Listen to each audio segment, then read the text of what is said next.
The town was called Elkhorn, not the Elkhorn that tourists sometimes find on maps near Kimball, the one with the historical marker and the remnants of the coal company offices.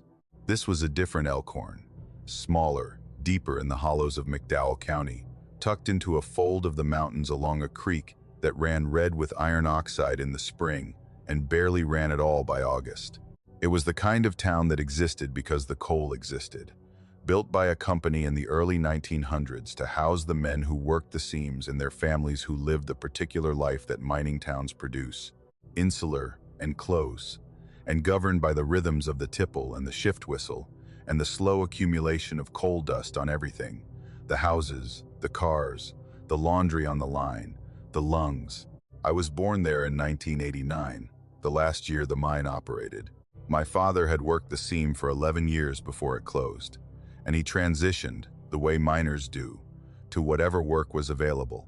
Construction, logging, a stint at a sawmill in Welch that lasted until the sawmill closed, too. My mother worked at the school until the school closed in 1997, and after that, she cleaned houses for people in Bluefield who had houses worth cleaning. We stayed because the house was paid for, and because leaving McDowell County required a plan and resources that my parents never quite accumulated. We stayed the way everyone stayed, not by choice, but by gravity, held in place by the weight of a life that was too established to move and too diminished to sustain. When I was a kid, Elkhorn had about 300 people. By the time I graduated from the Consolidated High School in Iger in 2007, the town was down to maybe 150. The decline was visible the way weather is visible, something you noticed if you looked, but that most people had stopped looking at because it was constant and depressing. And acknowledging it didn't change it. Houses emptied one by one. The families that left didn't announce their departures. You'd just notice one morning that the Hendricks porch light wasn't on anymore, or that the Bowman kids weren't at the bus stop, and you'd ask, and someone would say they moved to Beckley or Charlotte or wherever the work had taken them. The post office closed in 2003. The school had already been consolidated.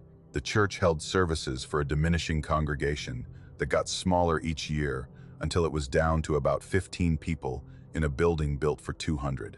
The only business that survived was Harold's gas station, a two-pump operation on the county road at the edge of town that sold fuel and cigarettes and lottery tickets and served as the last commercial evidence that Elkhorn was still a place where people lived. Harold Combs was 74 years old and had been running that gas station since he bought it from the coal company in 1972. He was the kind of man that every small town has, the fixed point around which the community organizes itself, the person who opens every morning and closes every night and serves as the informal mayor, news bureau, and counselor for everyone within walking distance. Harold knew everything that happened in Elkhorn because everyone who bought gas or cigarettes or a Coke told him about it while they were paying. He was the town's memory, its witness, the last person who could tell you who had lived in which house and which family had occupied which pew at the church and what the town had looked like before the coal ran out and the people followed it. I moved to Charleston in 2008, got a job at a warehouse distribution center, found an apartment, built a life that was small and adequate and completely disconnected from the hollow where I'd grown up. I didn't go back to Elkhorn for almost 10 years. Not out of animosity or indifference, but out of the particular avoidance that people from dying towns develop, the reluctance to watch the decline continue, to see another house empty, another face gone, another piece of the place you came from, dissolving into the slow entropy that claims everything the coal economy built and the post-coal economy couldn't maintain. I went back in the fall of 2017. I'd been thinking about my parents, who had finally left in 2012 and moved to a mobile home park outside of Princeton, and about the house where I'd grown up, which they'd left furnished and locked with the vague intention of coming back for their things eventually. They never did.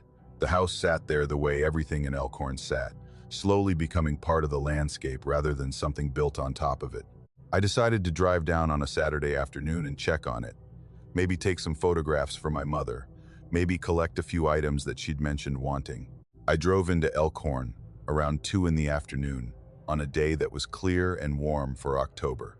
The county road approached the town from the north, following the creek through a narrow valley that opened slightly where the town had been built. a widening of the hollow that gave enough flat ground for two parallel streets of houses and a handful of commercial buildings clustered around the intersection where the county road crossed the creek. I came around the last bend and the town appeared the way it always had. The same roof lines and fence posts and utility poles that I'd been seeing my entire life. But something was wrong. I knew it before I could articulate what it was. The way you know something is wrong with a room before you identify the specific detail that's changed. The town looked correct. The houses were there. The buildings were there. Harold's gas station was at the corner where it had always been. But the quality of the place had shifted, a change in the atmosphere that was less visual than felt. The difference between a house where someone is sleeping and a house where no one has slept in years. I drove slowly. The first house on the right, the Hendricks place, had a car in the driveway. An older sedan, dusty, the tires flat, the windshield hazed with pollen and grime. The curtains were drawn. The porch light was off.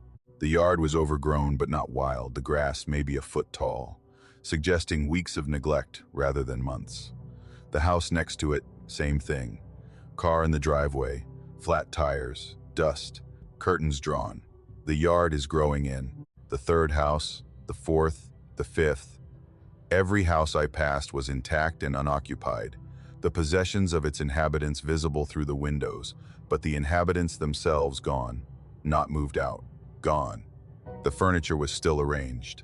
The curtains still hung. Through one window, I could see a kitchen table set for dinner, plates and glasses and napkins, a frozen moment of domesticity preserved under a layer of dust. I parked at Harold's gas station. The pumps were off, the digital displays dark, the hoses hanging on their hooks. The door was locked.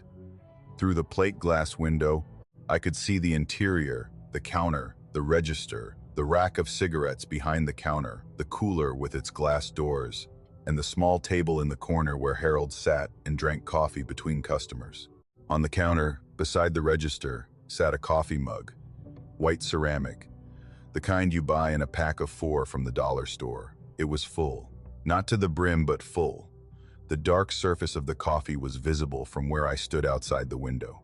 Harold's coffee, Harold's mug, set down on the counter the way he set it down 100 times a day, between transactions, between conversations, the unconscious gesture of a man who always had a cup within reach. He'd set it down, and he'd left. Or he'd set it down, and he'd disappeared. Or he'd set it down, and something had taken him away from it with enough suddenness that picking it up again was not an option. I drove through the town twice, both streets, every house. Nothing moved, no curtain shifted, no door opened, no dog barked. The power lines overhead carried no birds. The creek ran with its usual murmur, but the sound felt wrong in the absence of every other sound, a single instrumentary playing in a room built for an orchestra. The town was silent, the way a stage is silent before the curtain goes up, a held-breath silence that felt less like absence than anticipation. I didn't get out of the car. I drove through, and I looked, and I counted the houses and the cars and the details that told me this was a town that had been occupied recently and wasn't occupied now, and hadn't been emptied by the normal processes of decline that I'd been expecting. People who leave a dying town take their cars. They take their furniture. They pack boxes and load trucks. And the leaving is visible in the empty driveways and the stripped rooms. This wasn't leaving. This was vanishing. An entire town's population gone without taking anything with them. Their possessions intact, their homes preserved, their lives frozen at the moment of departure like insects in amber. I drove to Welch, the county seat, the courthouse. I walked into the clerk's office, and I asked about Elkhorn. I said the town was empty. The clerk, a middle-aged woman with reading glasses on a chain around her neck, looked at me. She looked at me for long enough that the silence became uncomfortable. Then she pulled up something on her computer, looked at the screen, and looked back at me and said, "The town of Elkhorn has a registered population of 97, according to the most recent census data." I said it doesn't. I said I was just there, and there's nobody, not a single person. She looked at me again with that same steady, unreadable expression. She said the census data shows 97 registered residents. I said the census data is wrong. She closed the screen and folded her hands on the counter and said, "There's nothing I can tell you about that." "No, I don't know. Don't let me check. There's nothing I can tell you about that. The phrasing of a person who has information and has chosen not to share it. The phrasing of a person who knows exactly what I found in Elkhorn and has a policy, official or personal, of not discussing it. I left the courthouse. I drove back to Charleston. I didn't go back to Elkhorn. I called my parents and asked if they'd heard anything about the town, and my mother said she hadn't been in contact with anyone there in years. She asked why. I said I'd driven through, and it looked empty. She was quiet for a moment. Then she said maybe everyone had finally left. She said it without conviction. The way you say something you know is insufficient, but that serves to close a conversation you don't want to continue. I've searched online for information about Elkhorn. The town appears on maps. It has a Wikipedia entry that lists its founding date, its peak population, and the name of the coal company that built it. The entry says the town is largely depopulated, which is the language that encyclopedia editors use for places that are dying but not dead. But Elkhorn isn't dying. Dying implies a process. What I saw was an outcome, a completed event, a town that had people in it and then didn't, overnight or over a week or over whatever span of time it takes for 97 people to set down their coffee and leave their cars and walk away from their lives and go somewhere that nobody at the county courthouse is willing to discuss. I think about Harold's coffee mug on the counter. I think about the dinner set on the kitchen table in the house on the 2nd Street. I think about the flat tires and the dust and the silence and the birds that weren't on the power lines. And I think about the clerk's face when she told me there was nothing she could tell me. Not the words, the face, the expression behind the words that said she knew. She knew what had happened to Elkhorn. And whatever it was something that a county clerk in a courthouse in Welch, West Virginia, had decided was better left unsaid. And if a person whose job is public record has decided that a town's disappearance is not a matter of public record, then whatever took Elkhorn is something that the institutions we trust to explain the world have encountered and chosen to leave alone. And that scares me more than the empty houses and the silent streets, because the houses and the streets can be explained by any number of theories.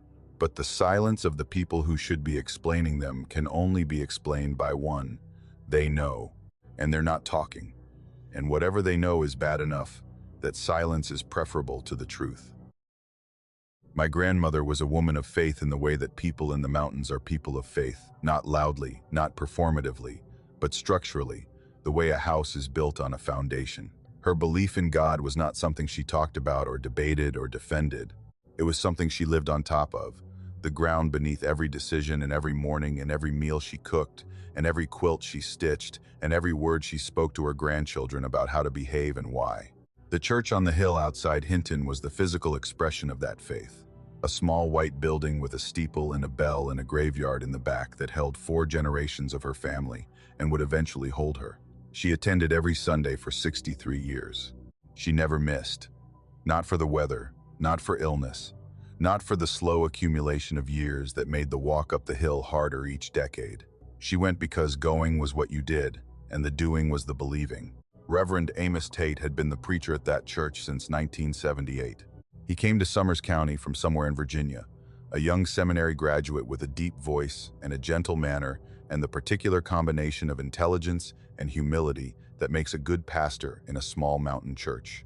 He was tall, over 6 feet, with a thin frame that stayed thin into his 70s, and he wore the same dark suit every Sunday, a navy blue 2-button that he'd had tailored in the 80s, and maintained with the careful stewardship of a man who believed that taking care of what you had was a form of respect for the God who provided it. He held his Bible in his left hand when he preached, the right hand free to gesture, to reach, to point toward the ceiling when he spoke about heaven, and toward the floor when he spoke about the alternative. After the service, he stood at the door and greeted every member of the congregation by name. And when he took your hand, he held it with both of his, a 2-handed grip that was warm and firm and lasted exactly long enough to make you feel seen without making you feel detained. I knew him the way every child in that congregation knew him, as a permanent feature of Sunday mornings, as reliable as the hymns in the hard pews and the way the light came through the stained glass and painted colored rectangles on the floor. He baptized me.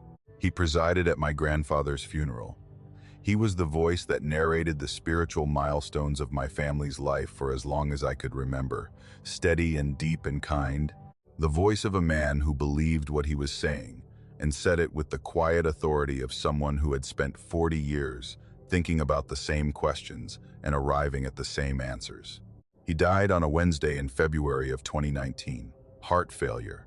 The way it often goes with men of his age and generation, the body giving out not dramatically but decisively, a single organ failing and the rest following. He was 76. He was found in his study at the parsonage beside the church, sitting at his desk with his Bible open and his reading glasses on and a pen in his hand, as if he'd been making notes for the coming Sunday's sermon, and his heart had simply stopped.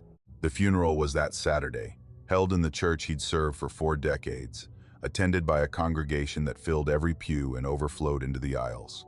He was buried in the churchyard, in a plot he'd chosen years earlier, beside the graves of members he'd eulogized, and near the oak tree whose shade fell across the back row of headstones in the afternoon. My grandmother called me the following Monday. I was living in Lewisburg at the time, about an hour north, working for a small accounting firm. She called in the evening, which was unusual because she preferred to call in the morning when the rates were cheaper, a habit from a time when long-distance charges were still a concern. Her voice was steady, but there was something in it that I couldn't identify, a quality I'd never heard before, a thinness, as if she were holding the phone slightly away from her mouth to create a distance between herself and what she was saying. She said she'd gone to services on Sunday. I said, of course, she had. She said Reverend Tate was at the pulpit. I didn't respond immediately because the sentence didn't make sense. Reverend Tate had been buried the day before. I'd attended the funeral myself. I'd watched the casket lowered into the ground in the churchyard while the congregation sang, and the February wind cut across the hill with a sharpness that made your eyes water. My grandmother repeated it. She said Reverend Tate was standing at the pulpit when she arrived. Same dark suit, same wire-rimmed glasses, same Bible in his left hand. Same posture, tall and straight, the slight forward lean he adopted when he was about to begin speaking, the way a runner leans before the start. He looked the same, she said. He sounded the same. The voice that came from the pulpit was the voice she'd been hearing every Sunday for 40 years, deep and measured, and carrying the particular resonance that filled the small building without the need for a microphone. But the sermon was wrong. She couldn't explain how exactly. The words were familiar. The phrases were ones she'd heard before, passages from his repertoire that she recognized the way you recognize fragments of a song you've heard hundreds of times. But the arrangement was off. Sentences that belonged to different sermons were joined together in combinations that almost made sense, but didn't quite. The way a conversation sounds when you're overhearing it through a wall, the cadence of meaning without the actual meaning arriving. He spoke for the usual length, about 25 minutes, and then he closed the Bible and he stood at the door and he greeted the congregation as they filed out, and he held their hands with both of his and he said their names, and he did everything that Reverend Tate did every Sunday with the precise, detailed accuracy of a performance that has been studied and replicated without the thing that made the original alive. Nobody said anything. My grandmother emphasized this. Nobody in the congregation mentioned that their preacher had been in the ground for 6 days. Nobody looked confused. Nobody whispered or pointed or left in a hurry. They sat in their pew, saying they listened. And they shook his hand at the door, and they went home. As if it were a normal Sunday, as if the funeral hadn't happened, as if the grave in the churchyard with the fresh dirt and the flowers, and the headstone with his name and dates, was somehow compatible with the man standing at the pulpit, delivering a sermon in a voice that belonged to the dead. My grandmother went back the following Sunday. She said she needed to see it again, needed to confirm that what she'd witnessed was real, and not the grief-induced hallucination of an 83-year-old woman who had lost her pastor of 4 decades. She walked up the hill and entered the church and sat in her pew. 3rd row, left side, the seat she'd occupied for 60 years. And she looked at the pulpit. He was there. Same suit, same glasses, same Bible, same stance. But the face had changed. She was specific about this. The features were identical. The proportions, the jawline, the shape of the eyes behind the glasses, all the same. But the expression was different. On every Sunday she'd known him, Amos Tate's face had carried something behind the features, a warmth, an engagement, the visible evidence of a mind that was present and attentive and connected to the people in front of it. What she saw on the second Sunday was the same face without that presence. The features were arranged in the same configuration, but emptied of whatever had animated them. She said it was like looking at a house with the lights off. The structure was there, the rooms were there, but nobody was home. She went one more time, the third Sunday. She said the sermon was worse. The sentences had degraded further, the familiar phrases now fragmented, individual words recognizable, but the grammar collapsing, as if whatever was producing the speech was losing its ability to maintain the pattern. The voice was the same, the cadence was the same, but the content was dissolving, the meaning leaking out of the words like water out of a cracked vessel. She said at one point the figure at the pulpit stopped mid-sentence and stood in silence for almost a full minute, the Bible in its left hand, the right hand raised in a gesture that corresponded to nothing, a finger pointing at a corner of the ceiling as if indicating something that only it could see. Then the speech resumed, mid-word, as if the pause hadn't happened. The congregation sat and listened. Nobody moved, nobody reacted. My grandmother looked at the people around her, the faces she'd known for decades, and she said they looked the way Reverend Tate's face looked, present but absent. The shapes of people without the thing that makes people people. She said it was like sitting in a room full of furniture that had been arranged to look like a congregation. She didn't go back after the third Sunday. She told me this on the phone in her steady, thinned voice, and then she was quiet for a long time. I asked her what she thought was happening. She said she didn't know. She said whatever was standing at that pulpit had Amos Tate's body and Amos Tate's voice and Amos Tate's suit, but it didn't have Amos Tate. She said it was wearing him, using him the way you use a coat, putting him on for Sunday and standing in his place and performing the motions of his ministry with almost right fidelity, but that missed the one thing that couldn't be replicated, the soul, the spirit, the whatever it is that makes a person rather than a body in a suit holding a Bible. I drove to Hinton the following Sunday. I didn't tell my grandmother. I parked at the bottom of the hill. Dee walked up to the church, opened the door, and stepped inside. The pews were full. The congregation was seated.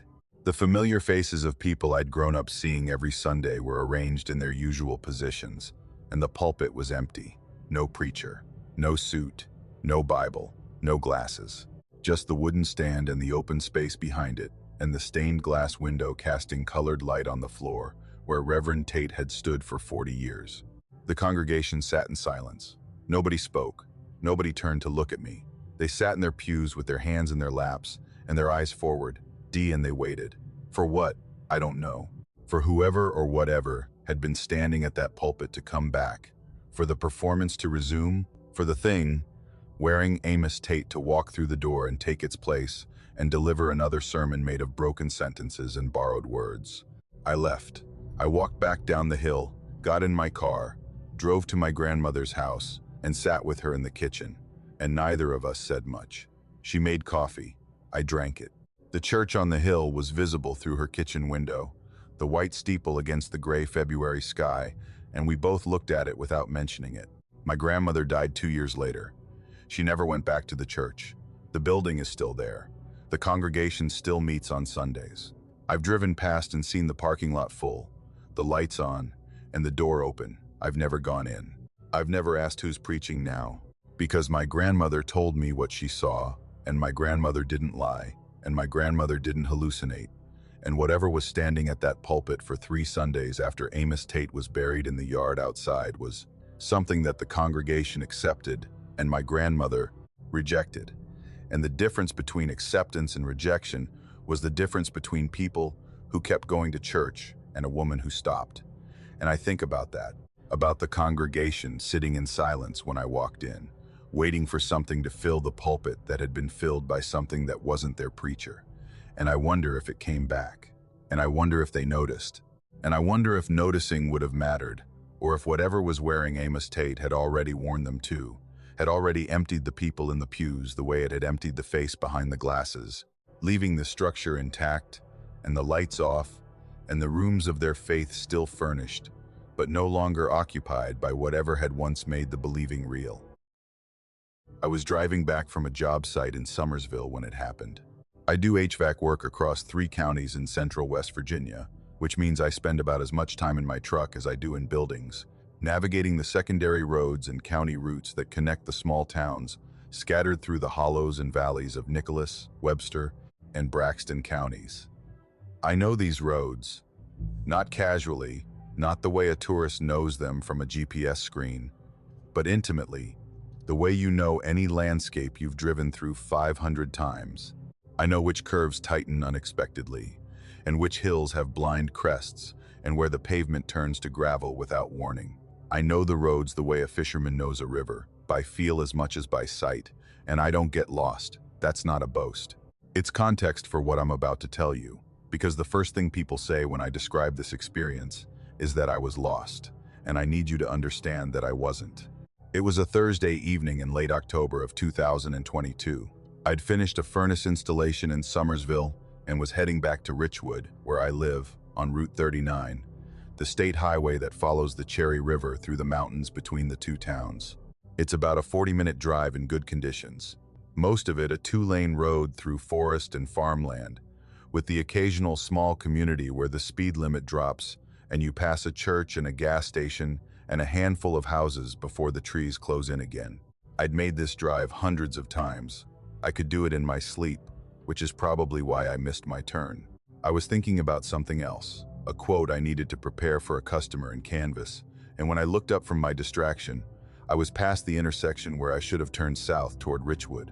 I was on a section of Route 39 that I recognized, that continued east rather than south, and I needed to find a side road where I could turn around. About a mile past my missed turn, I saw one. A road on the right, paved, dropping off the state route and descending into a hollow. There was no road sign, no route number, just the pavement starting at the shoulder of the highway and curving downhill through the trees. I turned onto it. The road narrowed immediately, from the 2-lane width of the state route to a single lane of cracked asphalt that was barely wider than my truck. The pavement was old, the kind of surface you see on roads that were paved once, decades ago, and never maintained. The asphalt cracked in spiderweb patterns and was crumbling at the edges where the forest was reclaiming it. The road dropped steeply, descending into a hollow that narrowed as I went deeper, the ridges on either side rising and pressing closer, until the sky was reduced to a thin strip directly overhead, and the trees on both slopes leaned toward each other, like the walls of a corridor. The houses appeared about a quarter-mile in, small frame structures, set close together on the left side of the road, with the uniform architecture and tight spacing of a coal camp. 8 or 10 of them, maybe more. I didn't count precisely because I was focused on finding a place to turn around. They were identical in the way that company housing is identical. Small 2-story boxes with covered porches and pitched roofs and fenced yards that backed up to the base of the ridge. They were painted, or had been, in the limited palette that coal companies used. White and cream and pale blue. The colors faded, but still visible beneath the grime and the weathering. Every house had lights on, not porch lights, not a single lamp in a front window. Full interior lighting, the warm yellow glow of occupied rooms visible through windows where the curtains were open. Every house had a vehicle in the driveway, older model cars and trucks, the kind you see throughout the rural parts of the state, functional vehicles that are maintained out of necessity rather than pride. Every house showed every sign of current, active habitation. Lights, vehicles, open curtains, the visual signature of a community going about its evening. But nobody was outside. On a Thursday evening in October, in a row of houses with their lights on and their curtains open, nobody was on a porch, nobody was walking a dog. Nobody was getting out of a car, checking a mailbox, or standing in a yard having a conversation with a neighbor. The road was empty. The yards were empty. The porches were empty. The only sound was my engine and the crunch of gravel where the pavement had given way at the edges. I was driving maybe 10 miles per hour, slow enough to look, slow enough to notice, and in the entire length of the road, I did not see a single person. I looked at the windows as I passed. Not deliberately, not with the focused attention of someone investigating. Casually, the way you glance at houses when you drive through a residential area, the idle curiosity of a stranger passing through. And in every window I looked at, in every living room I could see through the open curtains, the same thing was visible: a television, on, tuned to static. The blue-white glow of electronic snow, the unmodulated noise of a signal that has no source, fills each screen with the same churning field of random light. The televisions were the only source of the blue glow that I could see through the windows, and they were all showing the same thing. Not a channel, not a program. Static. Every television, in every house on the road, tuned to the same nothing, broadcasting the same absence of signal into rooms where nobody sat watching. The blue light filled each living room with an identical quality of illumination, a cold, shifting glow that made the furniture and the walls and the curtains look like they were underwater. Through one window, I could see a couch facing the television, the cushions compressed with the permanent indentation of regular use, a throw blanket folded over the arm. Through another, I could see a recliner, a side table with a lamp that wasn't turned on, and a coffee table with a glass on it. Through a third, I could see children's toys on the floor, a scatter of blocks, and a doll propped against the leg of a chair. Evidence of lives in progress. Evidence of people who were here and then weren't. And the televisions, glowing, showing nothing, filling the houses with a light that nobody was there to see. I found a wide spot in the road near the last house, a gravel pull-off that might have been a driveway or might have been a turnaround, and I backed up and turned my truck around. As I headed back up the road toward the state route, I looked at the houses again from the other direction. Same lights, same vehicles, same blue glow in every window. I noticed something I'd missed on the way in: the mailboxes. Each house had a mailbox at the road, the standard rural kind mounted on a wooden post. Every mailbox was closed, every flag was down, and on the side of each mailbox, where the house number or the family name would normally be painted or stickered, there was nothing. No numbers, no names. Just the bare metal of the mailbox, reflecting my headlights as I passed. I reached the state route and turned left toward Richwood. When I was about 100 yards from the intersection, I pulled over, took out my phone, and opened the GPS. I zoomed in on the area where I'd been. The state route was there. The intersection was there. But the road I'd just driven, the single lane of cracked asphalt that dropped into the hollow with its row of lit and empty houses, was not there. The map showed the ridge in the hollow and the creek at the bottom, the same topography I'd just driven through, but no road. No indication that a road had ever been there. Just the green of the forest, and the thin blue line of the creek, and the contour lines of the ridges pressing close. I drove back to the intersection the following week. Same time, same direction, same stretch of Route 39. I slowed down at the point where I'd turned off. The shoulder of the state route was unbroken. There was no road, no pavement, no gap in the trees. Just the continuous wall of hardwood forest that borders the highway on both sides, the trunks and undergrowth and leaf litter of a slope that showed no sign of ever having been cut for a road. I got out of my truck and walked along the shoulder. I looked for the turnoff, for a break in the vegetation, for the beginning of pavement or the edge of gravel or any physical indication that a road descended from this point into the hollow below. There was nothing. The forest was unbroken. The ground was undisturbed. I've asked around in Richwood. I've described the road and the houses in the hollow to people who have lived in Nicholas County their entire lives. Nobody knows a road called Decker Hollow Road. That's the name I've given it in my own mind, because I need to call it something, and the road itself offered no name. Nobody recognizes the description. Nobody remembers a coal camp in that specific hollow. One old man at the hardware store listened to my description and was quiet for a while. Ian then said, "There used to be a camp up in there, but it burned in the 50s. I asked if there was a road. He said there was. I asked what happened to it. He said the state pulled the pavement after the camp burned because there was nothing to service. I asked if anyone had rebuilt. He said no. I asked if the road was still passable. He looked at me and said there's no road up there.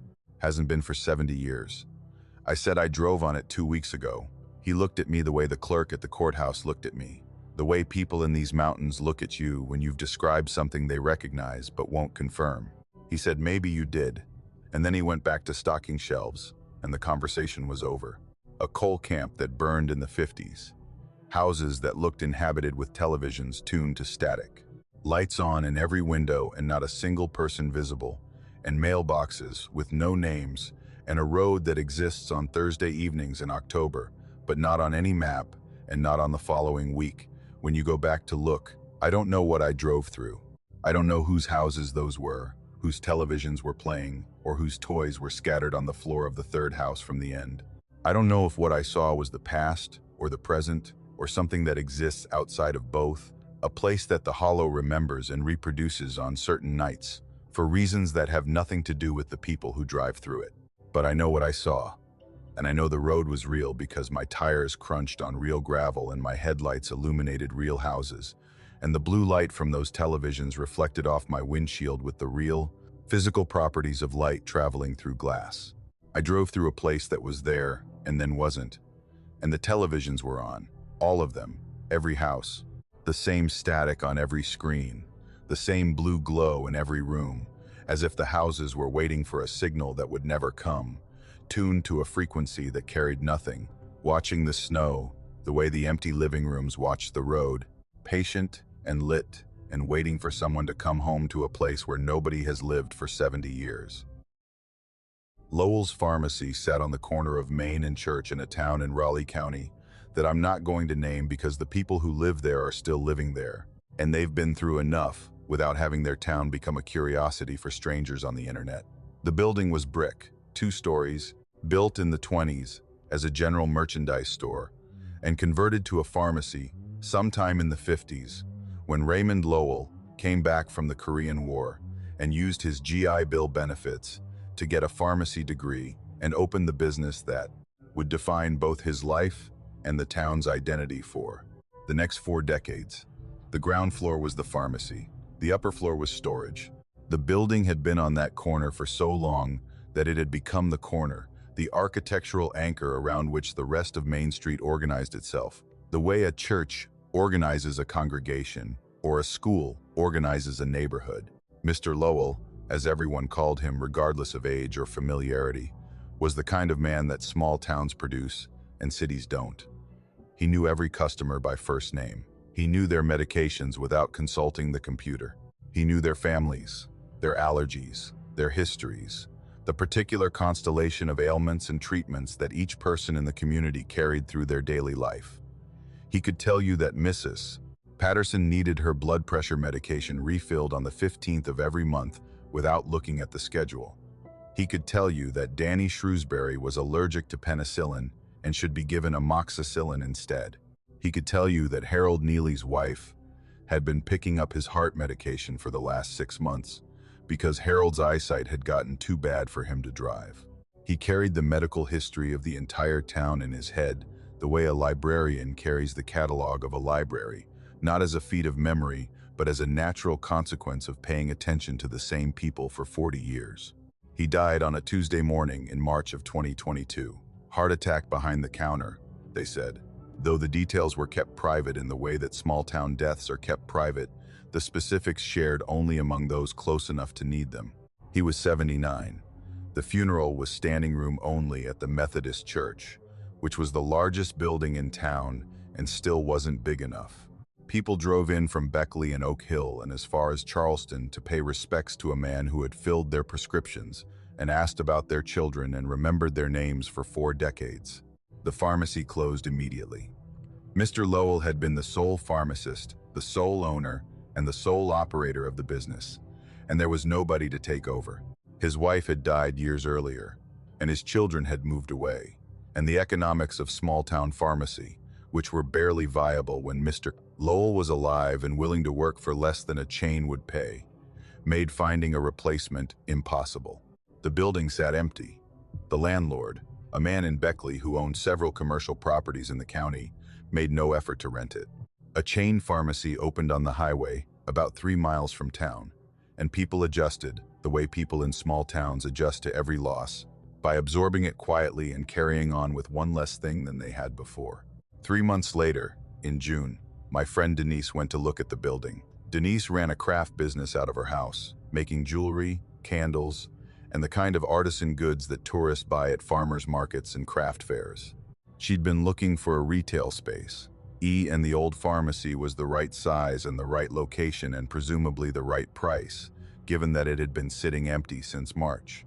She drove to town on a Saturday morning, parked on Main Street, and walked to the corner where Lowell's pharmacy had been a fixture for longer than she'd been alive. The door was unlocked. Not ajar, not broken, but unlocked, the knob turning freely when she tried it. She told me later that she hesitated at the threshold, not because of anything she saw or heard, but because of a feeling. A subtle wrongness in the air that came through the open door, the way cold air comes through a crack, a change in pressure or temperature, or some other variable that her body detected and her mind dismissed. She pushed the door open and stepped inside.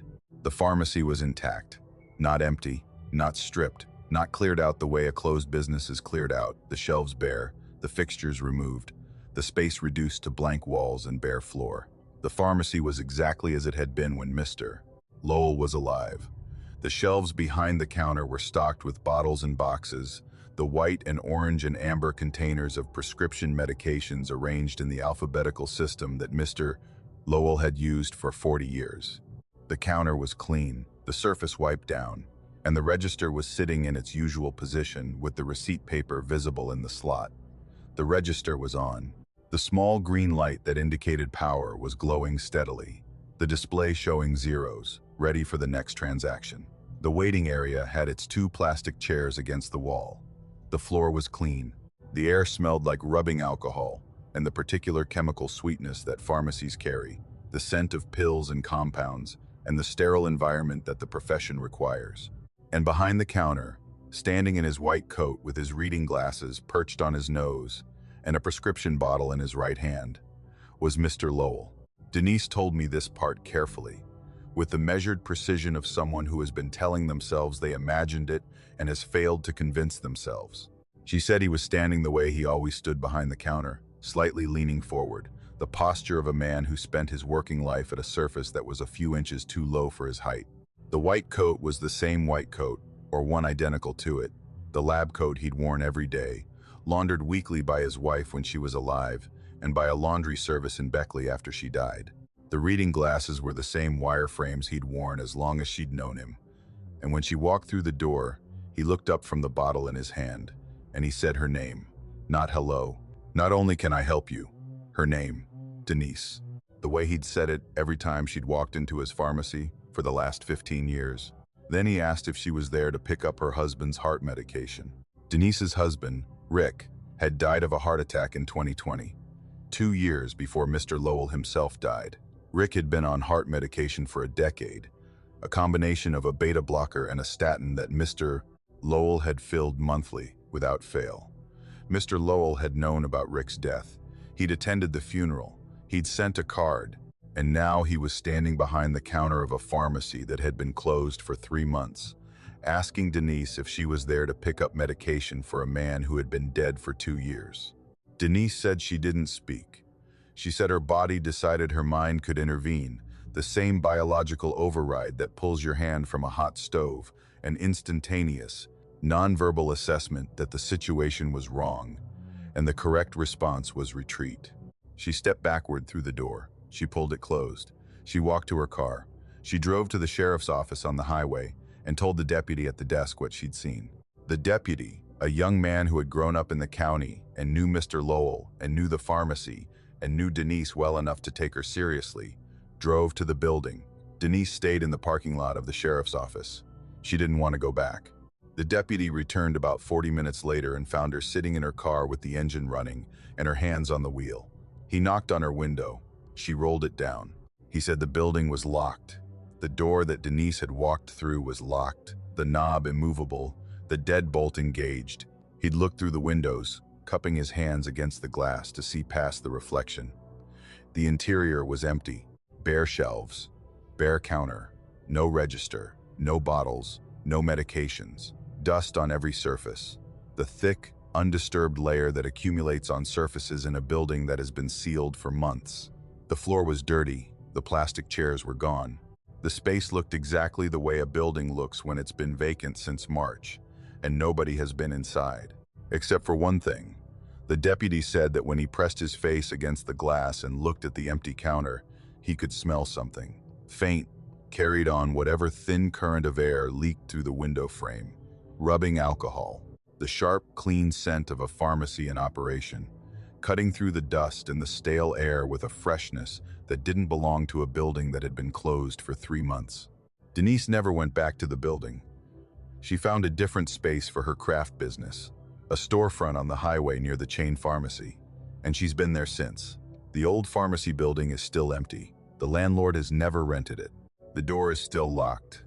The windows still show bare shelves and dust. But I've driven past it. Late at night, on my way home from visiting friends in the area, I've driven down Main Street past the corner where Lowell's Pharmacy stood for 40 years. And twice, maybe 3 times, I've seen it. A light inside. Not the overhead fluorescence that Mr. Lowell used during business hours. A softer light, warmer, the kind that comes from a lamp behind a counter, the working light of a man who stays late to finish his tasks. It glows through the plate glass windows and illuminates the sidewalk in front of the building with a faint, warm square that looks exactly the way it looked when Mr. Lowell was alive, and the pharmacy was open, and the town had a place where someone knew your name and your medications and your history. I've never stopped. I've never tried the door. I've never pressed my face against the glass to see what's inside, because I think about what Denise told me, about the shelves stocked and the counter clean and the register on, and the man in the white coat who looked up and said her name and asked about medication for a husband who had been dead for 2 years. And I think about what that means. Not about ghosts or hauntings or the supernatural framework that most people would apply to this story. About Mr. Lowell. About a man who spent 40 years behind a counter, filling prescriptions and knowing names and caring for a community with a consistency so absolute that death didn't interrupt it. About a man who died and whose pharmacy closed and whose building went dark and who, 3 months later, was still there, still working, still stocking the shelves, still waiting for customers who needed things that only he could provide, still asking about the living and the dead with the same attention and the same care, because caring was what he did, and dying, apparently, was not a sufficient reason to stop. And I wonder if the pharmacy is always there, behind the locked door and the dusty windows, operating in whatever space Mr. Lowell occupies now. The shelves full, the counter clean, the register on, waiting for the next person who walks through the door and needs something filled. And I wonder what he'd say to me if I went in. I wonder if he'd know my name. I wonder if he'd ask about my father, who died in 2019, and who picked up his diabetes medication from that counter every month for 20 years. And I wonder if the prescription would be ready. And I wonder if I'd take it. And I wonder what it would mean to accept medication from a dead pharmacist for a dead father in a pharmacy that doesn't exist anymore. And I wonder if the reason the landlord has never rented the building is that the building is already occupied. Because the tenant has a 40-year lease and a white coat and a pair of wire-frame glasses and no intention of leaving. Because some people serve their communities so completely that the community can't let them go. And some people serve so long that they forget they're allowed to stop. The school closed in 2016. I remember the date because my youngest, Caleb, was in the 4th grade and he cried about it in a way that surprised me. Not dramatically, not the way children cry about things they don't understand, but quietly, with the resigned, adult grief of a 10-year-old who understood perfectly well that the place where he'd spent the last 5 years of his life was being taken away and there was nothing anyone could do about it. The enrollment had dropped below 50. The state funding formula required a minimum that the school couldn't meet, and the county board, which had been consolidating schools across Wyoming County for a decade, made the decision the way they made all such decisions, in a meeting that nobody attended and a vote that nobody protested because the outcome had been inevitable for years. Mullins Elementary had been built in 1952 on a hill at the eastern edge of town. It was a single-story brick building with long windows and a flat roof, and the institutional architecture of the post-war education boom, functional and unlovely, and endowed with the particular importance that school buildings carry in small communities, not just as places of education, but as the physical evidence that a town has children and therefore has a future. The playground had swings and a slide and a basketball hoop mounted on a metal pole, and the parking lot was big enough for the buses, the teachers' cars, and the parents who came for pickup. When the school closed, all of it stopped. The buses stopped running. The teachers dispersed to other schools in the county. The building was locked, and the windows were boarded. Dee and the playground equipment began the slow process of oxidation that turns steel to rust in the wet mountain air. I live on Sycamore Road, about 1.5 miles from the school, in a house that my wife and I bought in 2004 when the kids were small, and the mortgage was affordable, and the idea of raising a family in a small town in the mountains felt like a good decision rather than the economic trap it turned out to be. The road is a county route, 2 lanes, running along the base of a ridge through a narrow valley where about 20 houses sit on lots that range from 1/4 acre to several acres, spaced far enough apart that you can see your neighbors but can't hear them. The particular density of a rural community that feels neither isolated nor crowded.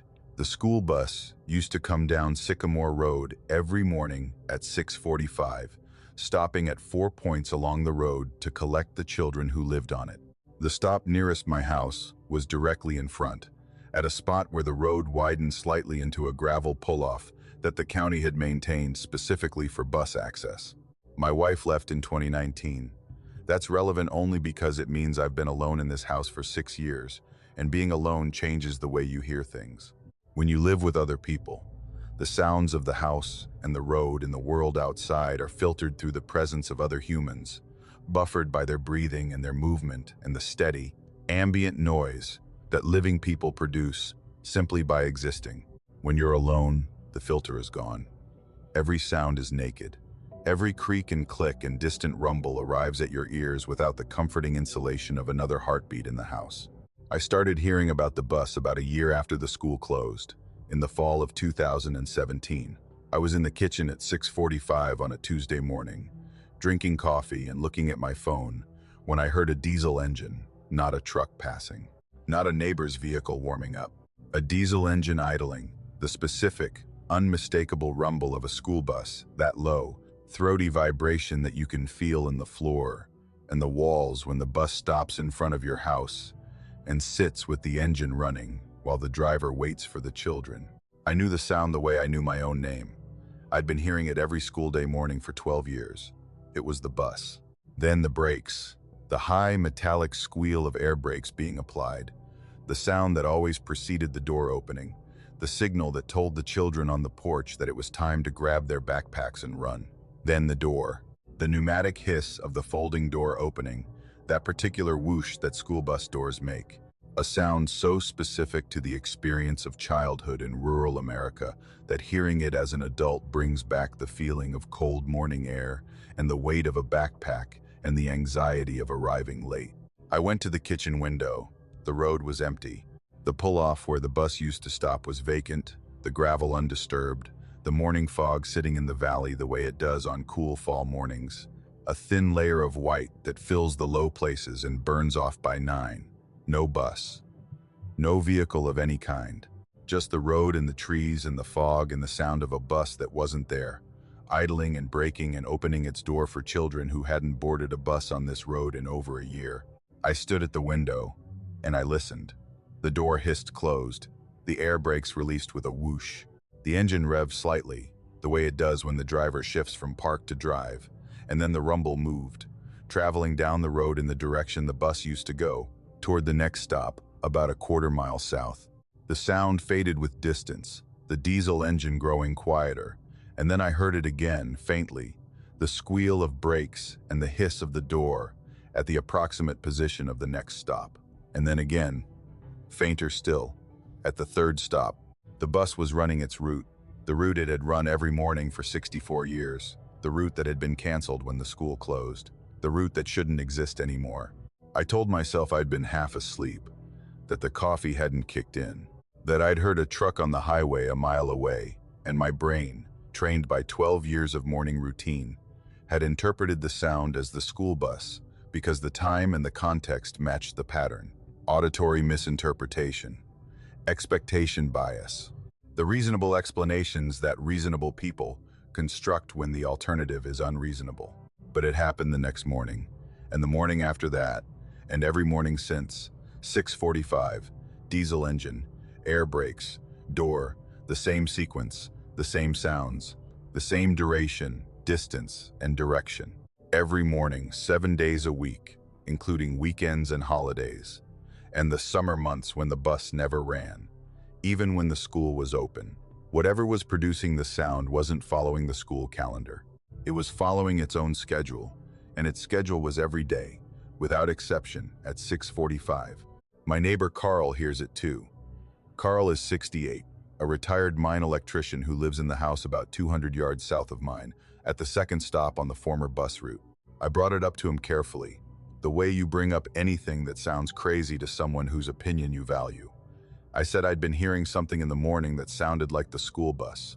He looked at me with an expression that mixed relief and discomfort in equal parts. He said he'd been hearing it since 2017. He said he was glad someone else had mentioned it, because he'd been wondering if something was wrong with him. We stood on his porch one morning and listened together. 6:45. The engine, the brakes, the door. Carl nodded along with each sound the way you nod along with a familiar song, confirming the sequence, verifying that what I was hearing matched what he was hearing. Two grown men standing on a porch in the fog, listening to a phantom school bus run a route that had been dead for 7 years. Carl told me something that I haven't been able to stop thinking about.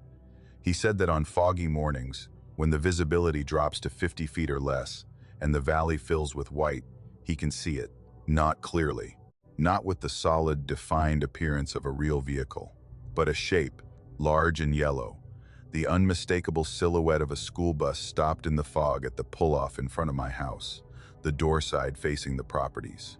He said the shape holds for maybe 30 seconds, and then the fog moves or the light changes and it's gone, dissolved into the white, the way reflections dissolve when you shift the angle of the mirror.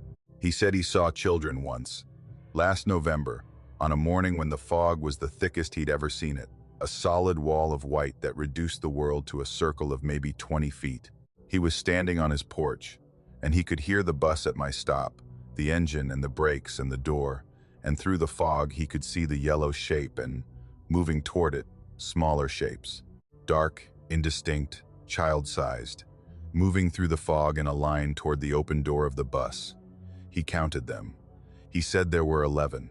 11 small shapes are moving through the fog and disappearing into the larger yellow shape of the bus. 11 children. In the 12 years that my kids rode the bus on Sycamore Road, the maximum number of children at all 4 stops combined was 7. There had never been 11 children on this road at one time. The houses don't support that many families. The demographics don't allow it. Whoever Carl saw getting on the bus that morning wasn't from Sycamore Road. Not from this version of it. Not from this time. I hear it every morning. I've stopped looking out the window because looking and not seeing is worse than hearing and not looking. The bus comes. The brakes squeal. The door opens. The children I can't see board the bus. I can't see. And the door closes. And the bus moves on. And the route continues. And the morning proceeds as if the school on the hill is still open. And the children are still going. And the town still has a future that requires a bus to carry it there. And I wonder, on the foggy mornings when Carl says he can see it, whether the bus is going to school. Whether the school on the hill, boarded and locked and rusting, has a version of itself that the fog makes visible the way it makes the bus visible. A school with lights on and doors open and teachers waiting and the particular, noisy, vital energy of a building full of children. And I wonder if the bus stops at more roads than ours. If it runs a route that extends beyond Sycamore Road and into hollows and valleys where the houses are empty now and the families are gone, but the children, in whatever form they exist in the fog, are still waiting on the shoulder at 6:45 with their backpacks in their cold hands and their faces turned toward the sound of the engine. And I wonder how many of them there are, and where they're going, and whether the school they arrive at has a name and a teacher and a lesson plan for children who don't exist in any census, but who board a bus every morning in a town where the only thing that hasn't closed is the route carries them there. I drive through Bramwell about once a month on my way to service calls in the southern part of Mercer County. It's a small town, smaller than it used to be, built on coal money in the early 20th century and living on the memory of that money ever since. The mansions that the coal barons built still line the main street, Victorian and Edwardian structures with turrets and wraparound porches that look like they belong in a New England seaside town rather than a hollow in southern West Virginia. Most of them are in various states of restoration or decline, the economics of maintaining a 5,000 square foot house in a county with a shrinking tax base being what they are. The town has a particular quality that I've never quite been able to name, a feeling of existing in two times at once. The grandeur of its past, visible in the architecture, and the modesty of its present visible in everything else. The barber shop was on the main street, between a law office that had been converted to apartments and a hardware store that had closed so long ago the windows were opaque with dirt.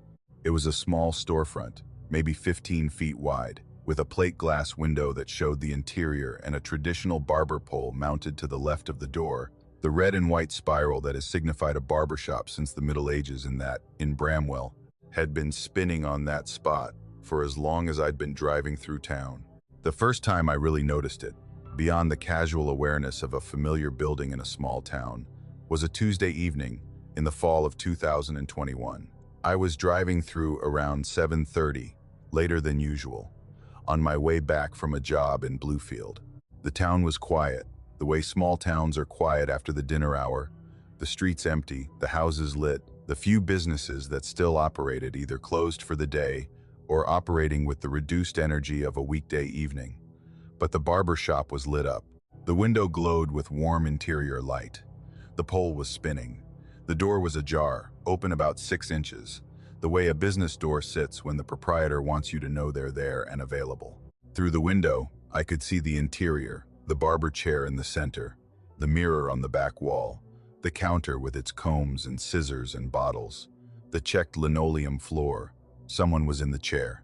A customer, sitting at the angle you sit at when someone is cutting your hair, head slightly tilted, body relaxed. And behind the chair, standing in the classic barber's posture with one hand on the customer's head and the other holding scissors, was a man in a white coat. I didn't stop. I registered the scene the way you register any familiar sight in a town you pass through regularly. A business open and operating, nothing unusual, nothing worth a second thought. I drove on, but I noticed it again and again.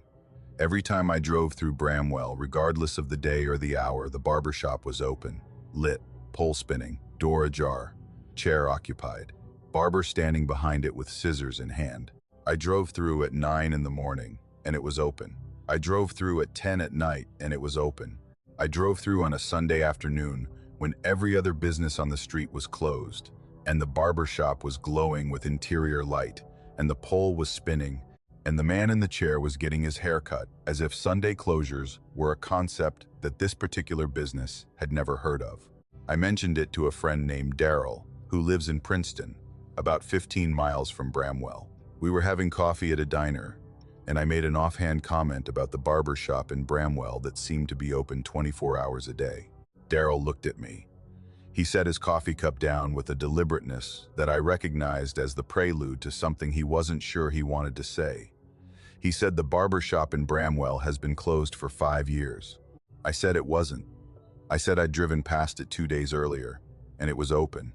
He said the barber, a man named Gene, had died of a stroke in 2018, and nobody had taken over the lease, and the building had been vacant since.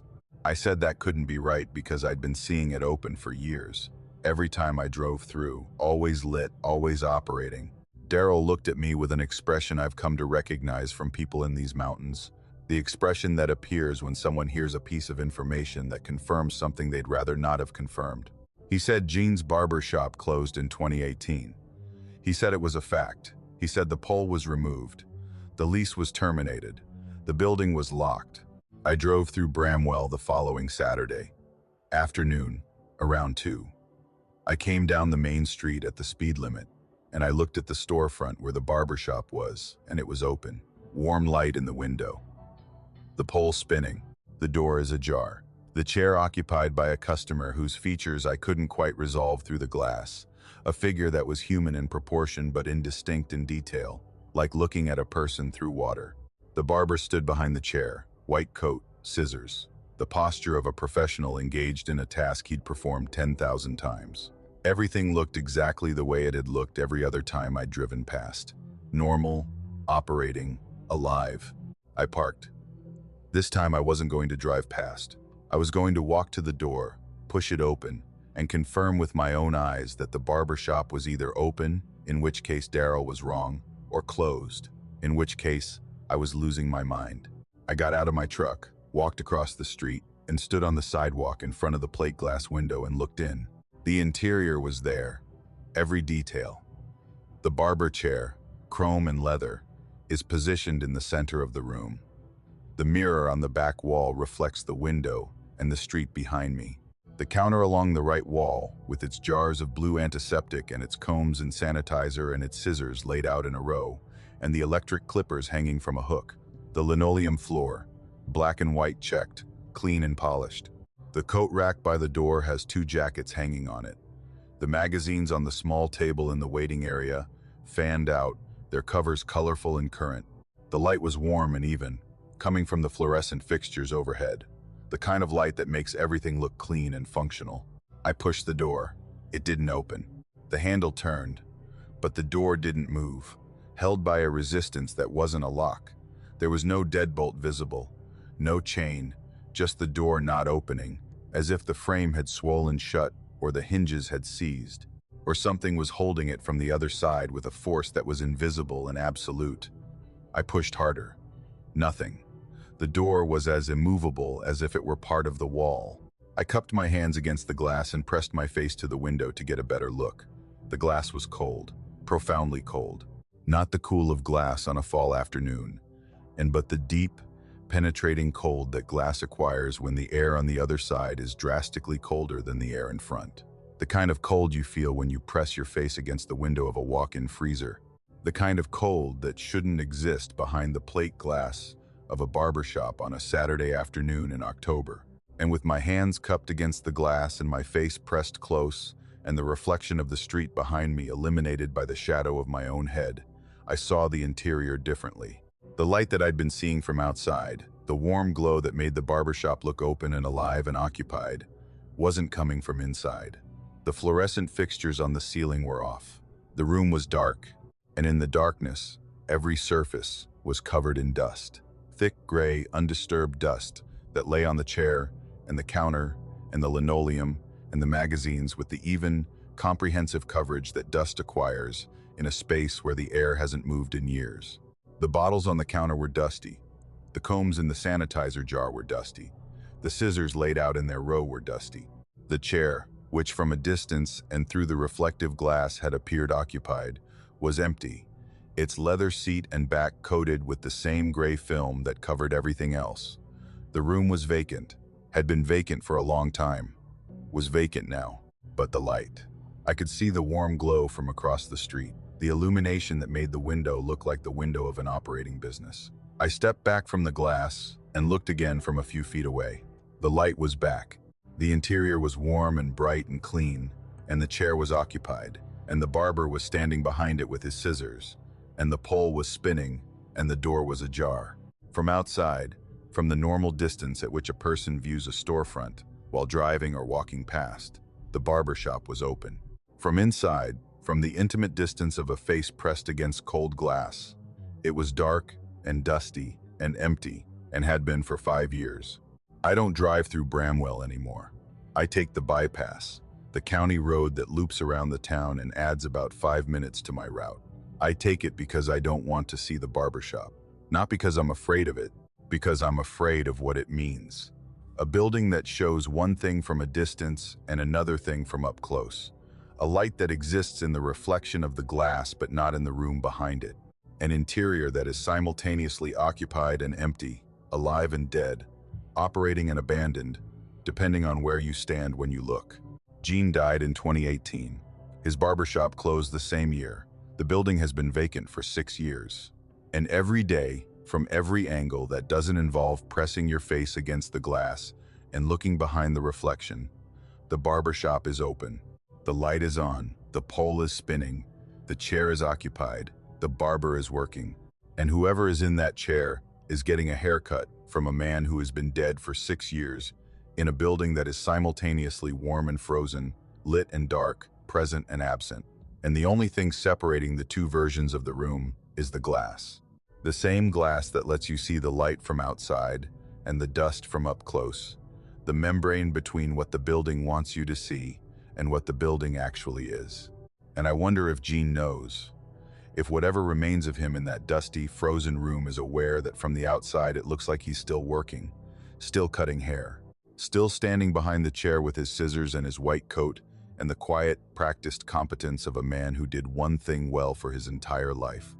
And I wonder if that's what he wanted, not to rest, not to leave, just to keep working, to keep the pole spinning and the light on and the door ajar and the chair ready for the next customer, forever, in a room that from the right distance looks exactly the way it looked when he was alive, and the scissors were sharp and the comb was clean, and the next person through the door would say, "Gene," just to trim, the way they'd been saying it for 40 years. And Gene would nod and pick up his scissors, and the pole would spin, and the light would glow, and from outside, from the street, from the distance where reflection and reality merge, nothing would ever have changed. The church is called Mount Olive Baptist, and it sits on a hill at the edge of a town in Greenbrier County that I won't name for the same reason I won't name Mavis's sister, because the people involved are real and the grief is real. And some stories are told not to entertain, but to bear witness. And bearing witness requires a respect for privacy that entertainment doesn't always observe. The church was built in 1902 by a congregation that had been meeting in a schoolhouse since the 1870s, and that pooled their resources, which were modest, to construct a building that would serve as the center of its community's spiritual life.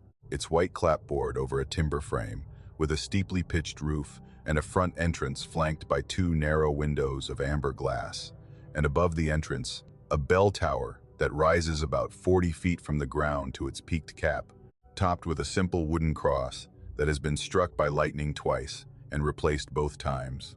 The bell was cast in 1903 by a foundry in Cincinnati and shipped to Greenbrier County by rail and carried up the hill to the church by a team of mules. It weighs approximately 800 pounds, cast iron with a bronze alloy crown, about 3 feet in diameter at the mouth and slightly more than 2 feet tall. It was mounted in the belfry on a wooden yoke, a horizontal beam that allowed the bell to swing in an arc when a rope attached to the clapper mechanism was pulled from the vestibule below. For 75 years it rang every Sunday morning at 10, calling the congregation to worship, and every Wednesday evening at 7, calling the faithful to prayer meeting, and on special occasions, weddings and funerals and holidays, when the moment required a sound that could carry across the valley and up the ridges and into the houses where people lived and remind them that the church was there and the community was alive and God, in whatever form they understood him, was paying attention. The bell stopped ringing in 1978, not because it broke, not because the congregation decided to replace it with something modern. The yoke cracked. A structural failure in the wooden beam that held the bell in its swing mount, a split that ran along the grain and widened over time until the yoke could no longer support the bell's weight safely. The church couldn't afford to replace the yoke, which would have required a carpenter and a structural engineer, and the kind of money that a small congregation in a coal county didn't have. Someone suggested cutting the rope and leaving the bell unmounted until funds could be raised for repairs. The rope was cut.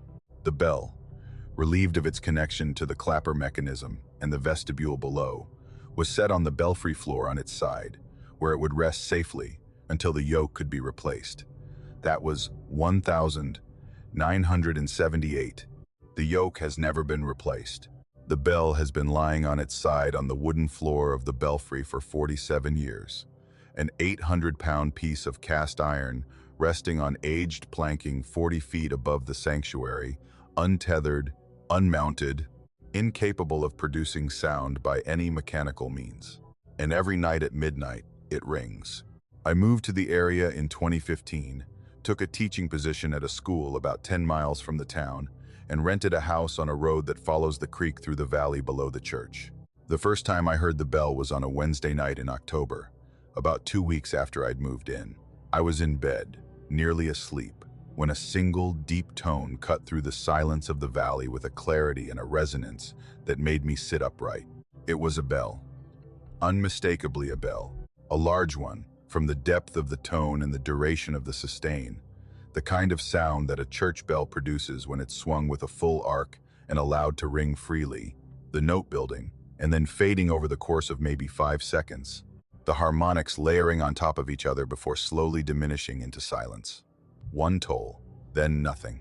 The night resumed, the creek murmured, the wind moved through the trees, and the bell was silent.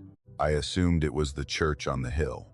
I could see the bell tower from my yard, the white spire visible above the tree line, and the direction of the sound was consistent with the church's position.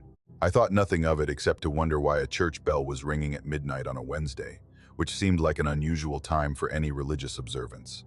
I went back to sleep. It happened the next night, at the same time. Same single toll, same depth, resonance, and sustain. And the next night, and the next. Every night, without exception, at midnight, one toll of a large bell from the direction of the church on the hill. I started paying attention. I set an alarm for 11:55 and lay in bed waiting. At exactly midnight, the toll came. I timed it. It lasted about 5 seconds from the first vibration to the last audible sustain. Then silence. I timed the silence. Nothing followed. One toll, one note, one bell, every night. I asked about it at school. The other teachers, most of whom had lived in the area for years, looked at me with the expressions that I was learning to recognize from longtime residents when a newcomer asks about something they've absorbed into the background of their lives. One of them, a woman named Patricia, who taught English and had been at the school for 20 years, said the bell rings every night. She said it the way you'd say the sun comes up every morning, as a statement of fact so fundamental that explaining it would be like explaining gravity. I said, but why? She said, nobody knows. I said, has anyone checked? She said, everyone's checked. I went to the church on a Saturday morning and asked the pastor if I could see the bell tower. He was a man in his 60s named Reverend Greer, with the patient, weary demeanor of a shepherd whose flock is shrinking and who has made peace with the shrinkage. He took me up. The tower is accessed by a narrow staircase that starts in the vestibule and climbs through the interior structure of the tower to the belfry, a small platform enclosed by louvered vents that allow sound to escape while keeping weather and birds out. The climb is steep, and the stairs are narrow, and by the time I reached the belfry, I was breathing hard and slightly dizzy from the confined spiral.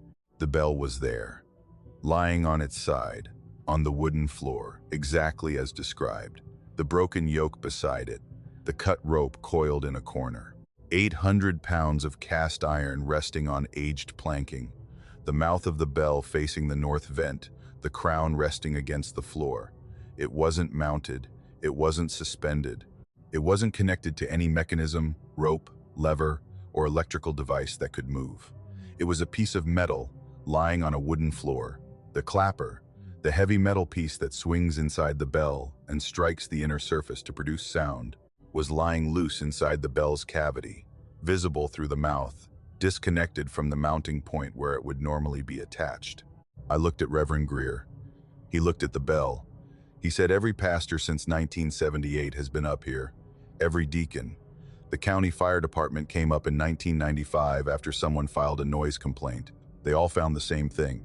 The bell on its side, the yoke broken, the rope cut, the clapper disconnected, no mechanism, no explanation. He said they'd put cameras up here twice. Both times the cameras failed at midnight. The batteries drained instantly, or the memory cards corrupted, and the footage showed nothing. He said they'd tried moving the bell. They hired a crane in 2003 and lowered it to the ground and stored it in the church basement. That night, at midnight, the toll came from the tower. They went up. The bell was on the belfry floor. Same position, same orientation. 800 pounds of cast iron moved from the church basement to a platform 40 feet up through a staircase too narrow to fit it through, without a mark on the walls or the stairs or the bell itself. They stopped trying to move it after that. I asked him what he thought was happening. He was quiet for a long time.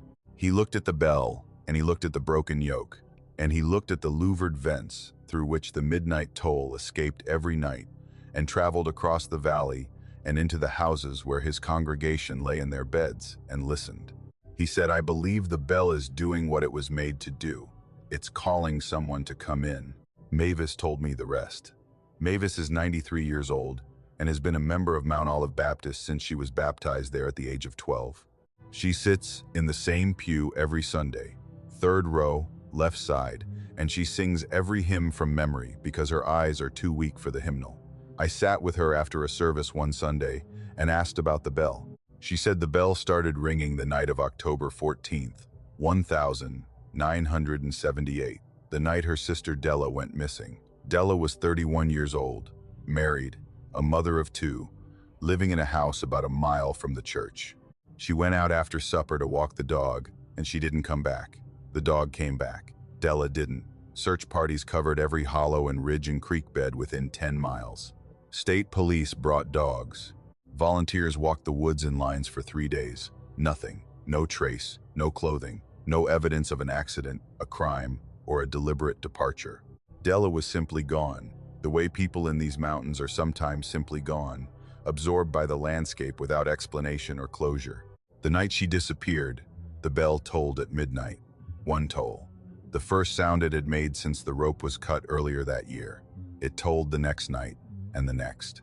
And every night since, for 47 years, one toll at midnight, the sound of an 800-pound bell that cannot ring, ringing. Mavis believes the bell is calling Della home. She says it with the conviction of a woman who has spent 47 years listening for her sister's footsteps on the church steps and has not yet given up hope that she'll hear them. She says Della is out there somewhere, in the hollows or on the ridges or in whatever place the mountains take the people they don't give back. And the bell rings every night because the church is where Della was baptized and married and where her children were christened and where, if she can hear it, she'll know how to find her way home. I don't know if Mavis is right. I don't know if a bell can call someone home. I don't know if an 800-pound piece of cast iron lying on its side in a belfry can produce a tone that carries across a valley without being swung on a mount or struck by a clapper or touched by any human hand. But I hear it every night. At midnight, one toll, and the toll sounds the way a church bell is supposed to sound, deep and full and resonant, the sound of a community calling its members to gather, the sound of a building saying, "Come in." And every night, in every house in the valley, people hear it, and they lie in their beds, and they don't talk about it in the morning because talking about it would mean acknowledging that for 47 years, a bell that cannot ring has been ringing for a woman who cannot hear it. Or maybe she can. Maybe that's the hope that keeps Mavis in her pew every Sunday, singing hymns she knows by heart in a church, where the bell calls out every midnight for a sister who walked into the mountains in 1978 and hasn't walked back yet.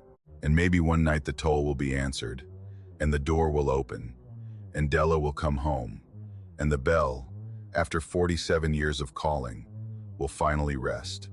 Or maybe not. Maybe the bell will ring forever, one toll at midnight, every night, for as long as the tower stands, because some calls are never answered, and some bells never stop ringing. And some churches keep their doors open not because they expect anyone to walk through them, but because closing them would mean admitting that the person they're waiting for is never coming back. My Uncle Ray was not a man who told stories for effect. He was a carpenter by trade, a veteran of the Marine Corps, and a lifelong resident of Fayette County, West Virginia, who spoke about the world around him with the same flat precision he used to measure lumber. He didn't embellish, he didn't speculate. He dealt in what he could see and touch and verify. And the few times in my childhood when he told me something that sounded like it belonged to a different category of experience, he told it the same way he told me how to set a nail or read a level, as practical information delivered without drama. The store was something he took me to when I was between the ages of about 7 and 12, during the summers I spent at his house on the ridge above the New River. Ray's wife had died young, and he'd never remarried, and his house was the kind of bachelor's quarters that develops when a practical man lives alone for decades, clean but spare, functional without any concession to decoration, the furnishings chosen for durability rather than comfort. He kept me during the summers because my mother worked 2 jobs in Charleston and needed somewhere to put me, and Ray's Ridge was safe and quiet and far enough from anything that could get a boy in trouble that my mother considered it the next best thing to a monastery. The store was in a hollow about 5 miles from Ray's house, down a gravel road that dropped off the ridge, and followed a creek through a narrow valley before dead-ending at a place where the ridges came together and the hollow closed. I remember the drive. Ray's truck, an old Ford that smelled like sawdust and motor oil, rattled down the gravel with the windows open and the radio off, the creek on one side and the hillside on the other, and the trees arching over the road to form a canopy that turned the afternoon from bright to dim within the first quarter mile. The hollow got narrower as we drove deeper, the ridges pressing in, the light getting greener, the road getting rougher. The store appeared about 2 miles in, on the left side of the road, in a clearing that seemed too small for the building that occupied it. It was a frame structure, single story, with a covered porch that ran the full width of the front and a door that was always open, summer or winter, as if the concept of closing had never occurred to whoever ran it. The porch had a bench on one side, and a stack of feed bags on the other, and the wooden boards were worn smooth by the traffic of feet that had been crossing them for longer than the boards looked capable of surviving. The sign above the door, if there was one, is something I can't recall. I've tried. I can picture the porch and the door and the feed bags and the bench, but the space above the door, where a sign should have been, is blank in my memory. Not absent but resistant, as if the name of the store was something I knew at the time and have been unable to retrieve since. Inside was everything. That's the only way to describe it. The store was small, maybe 20 feet by 30, but it contained a density of merchandise that seemed to exceed the dimensions of the space.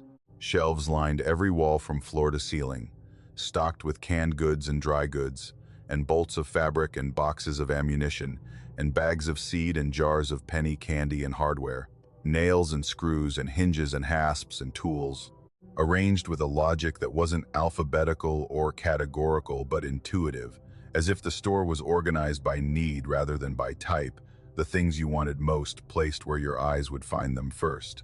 The woman behind the counter was old. Old in the deep, compressed way that mountain women are old, where the years have been absorbed into the face and the hands and the posture until age becomes less a number than a condition. She was small, barely 5 feet, with white hair pulled back and a dress that might have been from any decade of the 20th century, a plain cotton print that looked both contemporary and antique, depending on how long you looked at it. Her voice was like gravel in a creek bed, low and rough, and carrying the particular music of the southern West Virginia dialect that is almost its own language. The vowels stretched, the consonants softened, the rhythm of speech, following a cadence that predates the standardization of English and preserves the patterns of the Scots-Irish settlers who brought it to these mountains 200 years ago.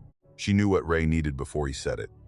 Every time we walked in, she'd have items on the counter. His tobacco, the specific brand he smoked, was a loose-leaf burley that I've never seen sold anywhere else. The nails he needed, the right size, the right type, the exact quantity for whatever project he was working on. A can of linseed oil, or a spool of wire, or a box of 12-gauge shells, whatever the week's requirement was, set out on the wooden counter with the quiet efficiency of a person who had been anticipating his visit and had prepared accordingly. Ray would nod and count out his money, and she'd make change from a register that I remember as being old, a mechanical kind with brass keys, and the transaction would be complete. And we'd leave. He never gave her a list. He never called ahead. She just knew. I was 12 the last summer I spent at Ray's house. The following year, my mother's schedule changed, and I started spending summers with my father's family in Ohio, and the ridge and the hollow and the store faded into the background of childhood memory, the kind of experience that you carry without examining, filed away in the section of your mind reserved for things that were real once and may or may not be real now. I went back when I was 28. I'd been thinking about Ray, who had died the previous year, and about the summers on the ridge, and about the store in the hollow that I'd visited so many times as a child. I wanted to see it again, not for any specific reason, just the way you want to revisit a place that was important to you before you understood what important meant. I drove the hollow. I knew the road, the gravel, the creek, the narrowing ridges, the canopy that turned the daylight green. I drove to the end, to the place where the hollow closed and the road stopped. There was no store, no building, no porch, no clearing. The spot where I remembered the store being was trees, Full-grown hardwood, trunks thick enough that they'd been growing for decades, occupying the space where I had walked through a door and smelled penny candy and watched a woman put items on a counter for a man who hadn't asked for them. No foundation, no remnant, no depression in the ground where a building had sat. The forest was unbroken, as if nothing had ever been built there, as if the clearing I remembered had never been cleared. I called my cousin, Ray's daughter, and asked if she remembered the store. She said, of course, she remembered the store. She said she'd been there with her father dozens of times as a girl. She said the woman behind the counter had known her name and had given her peppermint sticks from a jar on the counter that seemed never to empty. I told her the store wasn't there anymore. She was quiet for a while. Then she said it wouldn't be. She said it was only there when someone needed it. I called my mother. She'd been to the store too. Once, in the 80s, with Ray. She said he'd taken her there to buy fabric for a quilt she was making, and the woman behind the counter had the exact pattern she'd been looking for, a calico that my mother had seen in a magazine and hadn't been able to find in any store in Charleston. She said the woman had it on the shelf as if she'd been holding it for her. My mother said the store felt like it existed for the person who was in it, as if the merchandise was curated for each customer individually, the shelves stocked not with a general inventory but with the specific items that the specific person who walked through the door was going to need. I went back to the hollow 3 more times over the next 2 years. Twice, the road ended at trees and a dead end, and there was nothing. The third time, on an evening in late October when the light was fading, and I was driving slowly because the gravel was wet from rain, I came around a bend and the store was there. The clearing, the porch, the feed bags, the open door, the warm light from inside spilling across the porch boards and onto the gravel of the road. I parked. I sat in the truck and looked at it and felt something I can't adequately describe, a recognition that was part memory and part something else, the sense of being expected, of arriving at a place that had been waiting for me to need it. I went inside. The shelves were stocked. The counter was clean. The register sat in its usual position, and behind the counter, the woman stood. Same face, same posture, same white hair, cotton dress, and voice like gravel. She looked at me, and she said my name, not my adult name. The name Ray had called me when I was a boy, the shortened version that nobody had used in 15 years. She said it the way you say the name of someone you've been expecting, without surprise, without greeting, just an acknowledgement that the person who was supposed to come had come. On the counter was a pocket knife. A folding knife with a bone handle, old, the kind of knife that men in these mountains carried in their pockets for tasks that required a blade and a steady hand. I picked it up. The handle was warm, not the warmth of a surface that's been sitting in a heated room, the warmth of something that's been in someone's pocket, someone's hand. I opened it. The blade was sharp and clean, and it had the particular weight of a quality tool, balanced and purposeful. I looked at the woman. She said your uncle wanted you to have it. She said he'd been keeping it for you. Ray had been dead for 2 years. I bought the knife. I put money on the counter and she made change from the brass register, and I walked out with the knife in my pocket and drove up the hollow to the ridge road. I looked in my mirror once. The store was gone. The clearing was trees. The road ended at a dead end where no building stood. I have the knife. It's in my desk drawer. It's real. The bone handle is real. The blade is real. The warmth is faded, but the knife is solid and tangible. A physical object purchased from a store that exists when it's needed and disappears when it's not. Run by a woman who has been standing behind that counter for at least 100 years. Selling people the things they need before they know they need them. In a hollow in Fayette County that the maps don't show, and the trees keep secret, and the road only finds when the finding is required. And I don't know what she is. And I don't know what the store is. And I don't know why my uncle's pocket knife was on her counter 2 years after he died, warm as if he just set it down. But I know it's real. I know the knife is real, the way I know the penny candy was real, and the tobacco was real, and the fabric for my mother's quilt was real. And I know the store will be there again, at the end of the hollow, when someone in my family needs something that can't be found anywhere else. And the woman will be behind the counter, and she'll know their name. And whatever they need will be waiting. My friend Galen has lived in the same town in Pocahontas County for his entire life. He was born there in 1986, attended the elementary school that closed in 2004, graduated from the Consolidated High School in Marlinton, and came back after 2 years at a community college in Lewisburg to take over his father's plumbing business when his father's back gave out. He's the kind of person that small towns depend on and rarely acknowledge, the competent, quietly essential resident who fixes things when they break and shows up when he's needed and asks for nothing except the continued existence of the community he serves. I've known him since college. We were roommates at New River CTC for a semester before I transferred to Marshall and he went home. We stayed in touch the way men in their 20s stay in touch, sporadically, through text messages and the occasional phone call, and we'd see each other once or twice a year when I'd drive down to visit. The visit was in October of 2023. I drove down from Huntington on a Friday afternoon and planned to stay through the weekend, sleeping on Galen's couch, fishing the Greenbrier River during the days, and spending the evenings on his porch, drinking beer and catching up the way old friends do when they don't see each other often enough. The town was small, maybe 400 people, the kind of place where the center of gravity is the post office and the gas station and the community center, and where everyone knows everyone, not because they choose to, but because the geography doesn't offer enough people to allow anonymity. The first 2 days were normal. We fished, we ate. We sat on the porch and talked about work and women and the particular trajectory of our lives, his rooted and steady, mine scattered and still searching. The town moved around us at its usual pace, slow and predictable, the daily rhythms of a community that has been doing the same things in the same order for generations. On Tuesday evening, we were on the porch around 7:30, the light fading, the mountains going dark against a sky that was still holding the last orange of sunset. Galen was in the rocking chair, R and I was on the porch rail, and we were talking about nothing in particular when I noticed a car driving past. Then another, then a third. Not fast, not urgently, just driving, heading east on the main road toward the center of town. Within 10 minutes, we'd counted 8 vehicles.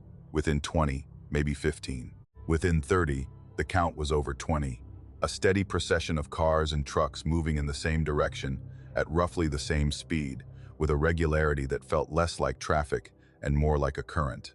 Galen sat forward in his chair. He said that's a lot of cars for a Tuesday. In a town of 400 people, 20 vehicles represent a significant portion of the driving population. This wasn't a trickle. It was a migration, the entire mobile population of the town moving in one direction at the same time on an evening when, according to Galen, there was nothing scheduled. No church event, no school function, no town council meeting, no holiday, no reason that he could identify for every car in town to be driving toward the center at 7:30 on a Tuesday in October. We walked to the end of his street. The main road intersected about 100 yards from his house, and from the intersection we could see the community center, a concrete block building about a quarter-mile east that served as the town's multi-purpose gathering space. The parking lot was full. Not mostly full. Full, every space occupied. Vehicles parked on the grass, shoulders, and along the road for 50 yards in each direction. The lights inside were on, the fluorescent fixtures visible through the windows, casting the blue-white institutional glare that community centers, D-school gymnasiums, and government buildings all share. Through the windows, we could see people, rows of them, sitting in folding chairs that had been arranged in neat lines facing the front of the room, the way chairs are arranged for a presentation, a meeting, or a service. Every chair was occupied. Galen and I looked at each other. He said, "I didn't hear about anything tonight." I said, "Maybe it was called last minute." He said, "In this town, last minute means 2 hours ago. Oh, and someone would have knocked on my door." We walked toward the community center. The parking lot was silent. No one was arriving. No one was leaving. The 20-plus vehicles sat with their engines off and their lights off and their doors closed, parked with the precision of a lot that had been filled in an organized, orderly manner rather than the haphazard way that parking lots fill when people arrive independently over a period of time. We walked to the nearest window and looked in. The room was arranged exactly as I described. Folding chairs in rows, maybe 60 or 70 of them, all occupied. Every person we could see from the window was someone Galen recognized. He pointed them out to me in a whisper, though nobody inside could have heard us through the glass. That's Mrs. Tanner from the post office. That's Dale, who runs the gas station. That's the Helmick family, all four of them. That's Pastor Reynolds. That's the school bus driver. I forgot her name. He went through them systematically, accounting for every face visible from our angle, and every face belonged to someone who lived in the town. Everyone was there. Not most people. Everyone. Every resident of the town who was physically capable of being present appeared to be sitting in a folding chair in the community center on a Tuesday evening that nobody had been informed about. Nobody was speaking. That was the first thing that struck me beyond the unexpectedness of the gathering itself. In a room full of 60 or 70 people from a small town where everyone knows everyone and conversation is the primary form of entertainment, nobody was talking. Nobody was whispering to the person beside them.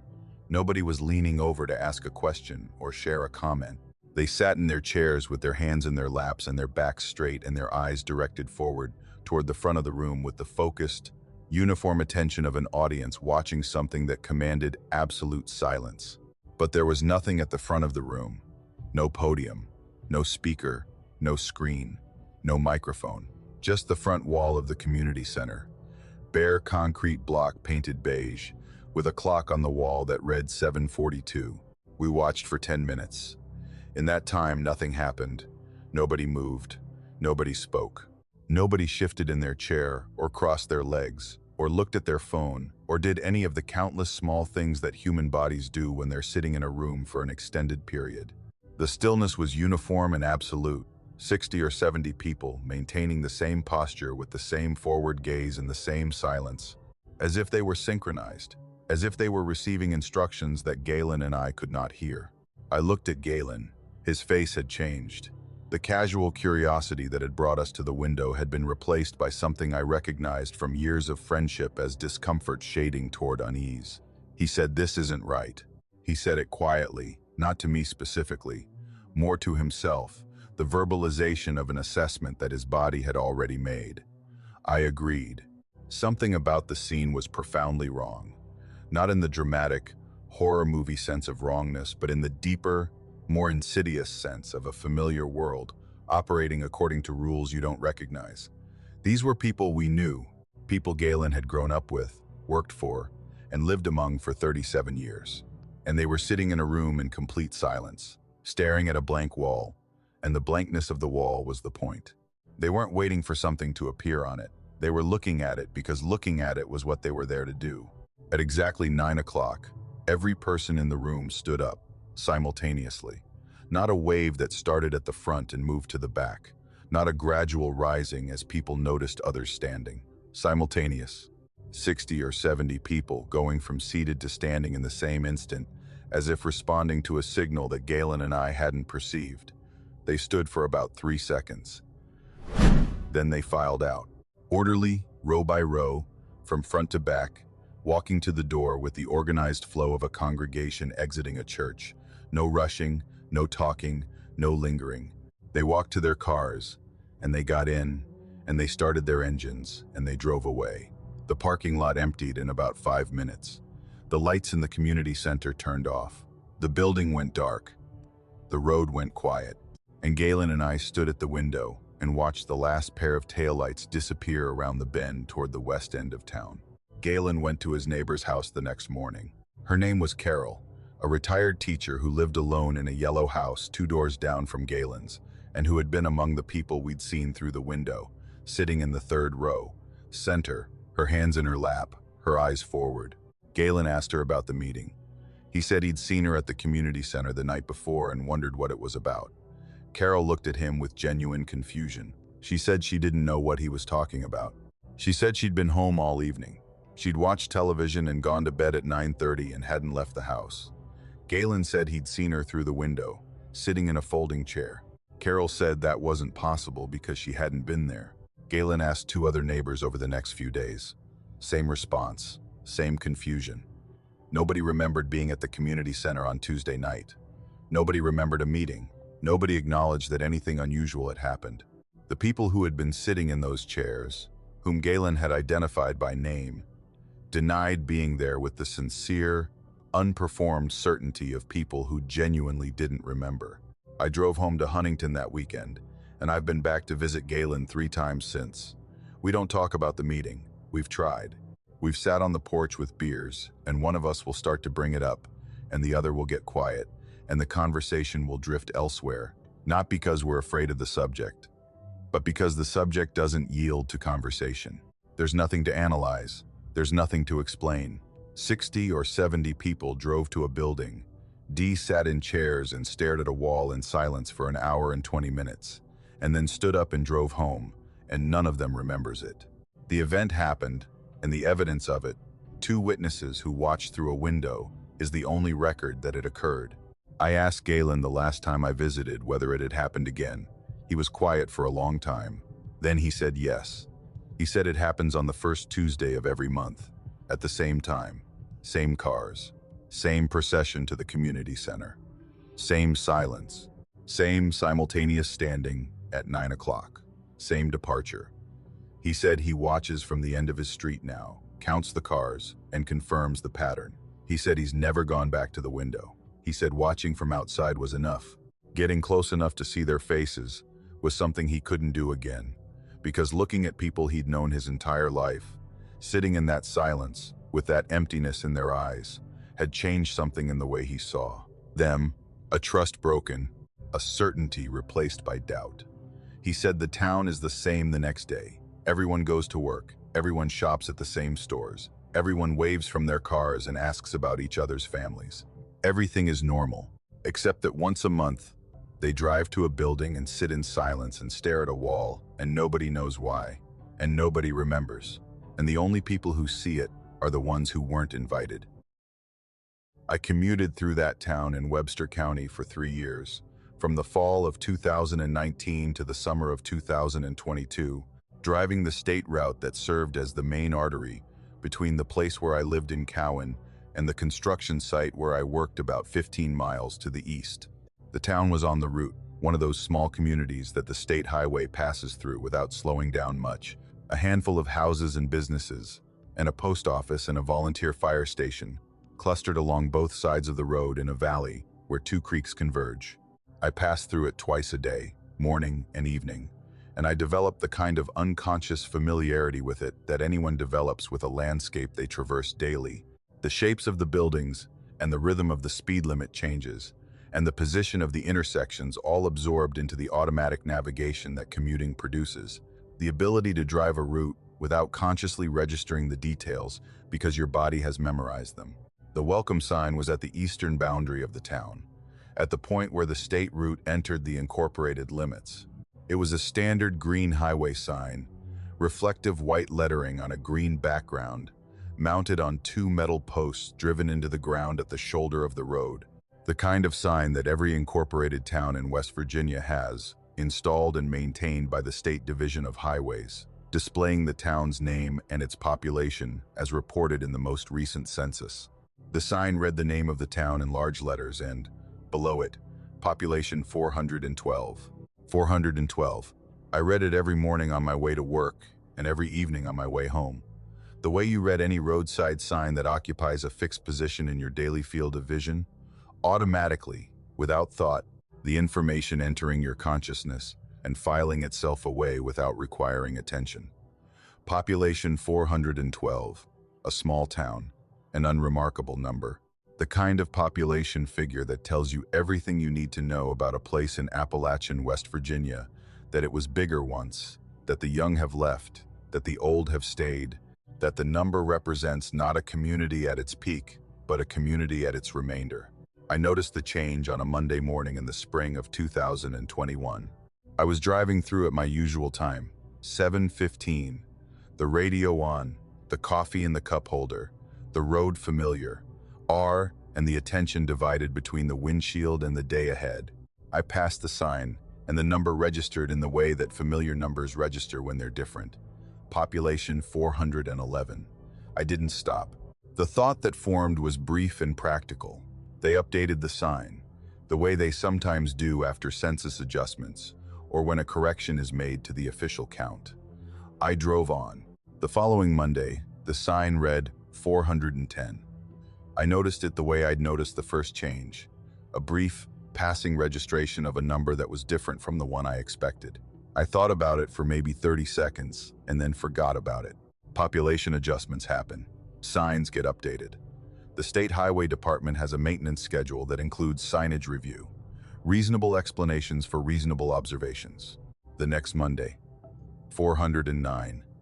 The pattern had been established, but my conscious mind hadn't yet acknowledged it. 3 consecutive weeks, each showing a number 1 less than the week before.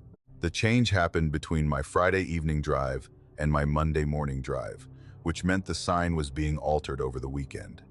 I started paying closer attention. On Tuesday, 409. Wednesday, 409. Thursday, 409. Friday, 409. Monday, 408. The number dropped by 1 over the weekend and held steady through the week, every week, without exception. I drove past the sign every day, and I watched the number descend. 405, 400, 397, 392. Each time the number changed, the new figure looked as official and as permanent as the old one. The paint was the same shade of reflective white. The font was the same size and the same typeface. The spacing was the same. There was no evidence of alteration, no paint drip, no color variation, no smudge, no scratch, or tool mark that would indicate someone had climbed a ladder and physically modified the number on the sign. Each new figure appeared as if it had been applied at the factory, as if the sign had been manufactured with that specific number and installed at the road shoulder, and had always read whatever it currently said. I asked at the town hall. The clerk was a woman in her 50s who worked part-time behind a counter in a building that also served as the town library and the community meeting room. I told her I'd noticed the population figure on the welcome sign was changing. She looked at me with the polite, patient expression of someone accustomed to fielding complaints about municipal details that were outside her jurisdiction. She said the sign was maintained by the State Division of Highways and that the town hall didn't have authority over it. I said the number was decreasing. She said population figures are adjusted periodically based on census estimates. I said it was decreasing by exactly 1 per week. She looked at me for a moment longer than was comfortable. Then she said I'd suggest calling the highway department, and the conversation was over. I called the Division of Highways office in Elkins. I explained the situation. The woman who answered was helpful and efficient and looked up the sign's installation record while I held. She said the sign had been installed in 2008, following the results of the 2000 census, and had not been modified, updated, or replaced since. The population figure on the sign, according to the state's records, was 412. I said it currently reads 388. She said that wasn't possible because the sign hadn't been changed. I said I was looking at it right now, and it said 388. She said she could submit a maintenance request to have the sign inspected. I said, please do. She took my information and said someone would follow up. Nobody followed up. The number kept dropping. 385, 380, 374. I started photographing the sign every Monday morning, building a record of the descent on my phone's camera roll. The photos confirmed what my eyes were telling me. Each week, 1 fewer. The town's name unchanged, the green background unchanged. The reflective white lettering was unchanged in every aspect except the number, which shrank by 1 with the mechanical regularity of a clock counting down. I started paying attention to the town itself. If the population were actually decreasing by 1 person per week, there should be evidence. Empty houses, closed businesses, the visible signs of departure that dying towns exhibit when their populations shrink. But there was nothing. The houses were occupied. The cars were in the driveways. The lights were on in the evenings. The post office had a line on the days I drove past during business hours. The gas station was open, and the attendant was the same man who'd been there since before I started commuting through. The town was the same. Everything was the same. The same people doing the same things in the same buildings. 412 residents living their lives in a town whose welcome sign said there were fewer of them every week. I asked people. Not at the town hall this time, but at the gas station. the informal information hub that small towns use the way cities use social media. I filled up my tank and asked the attendant if he'd noticed the sign. He looked at me. He said, "What sign?" I said, "The welcome sign at the east boundary." He said, "What about it?" I said, "The population number keeps changing." He looked at me for a long time with an expression I couldn't read. He said, "I don't pay much attention to signs." And he went back to the register. Nobody in town acknowledged the sign. Nobody in town expressed concern or curiosity or even awareness that the number on their welcome sign was decreasing by one person per week, week after week, month after month.